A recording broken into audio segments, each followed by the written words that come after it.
रात्री अवकाळी पाऊस तर सकाळी धुक्याची पसरलेली चादर, यामुळे धुळ्यात निसर्गाचं बदलतं रूप पाहायला मिळालं आहे। या बदलत्या वातावरणाचा शेतकऱ्यांच्या पिकाला चांगलाच फटका बसला आहे। अचानकपणे रात्रीच्या सुमारास कोसळलेल्या अवकाळी पावसामुळे सर्वांची तारांबळ उडाली आहे। या बदलत्या वातावरणाचा लहान मुलांसह वयोवृद्ध नागरिकांना देखील फटका बसत आहे।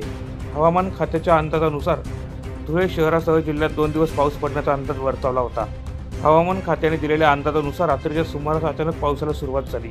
15 मिनिटे पडलेल्या पावसामुळे वाहनधारकांची चांगलीच तारांबळ उडाली होती।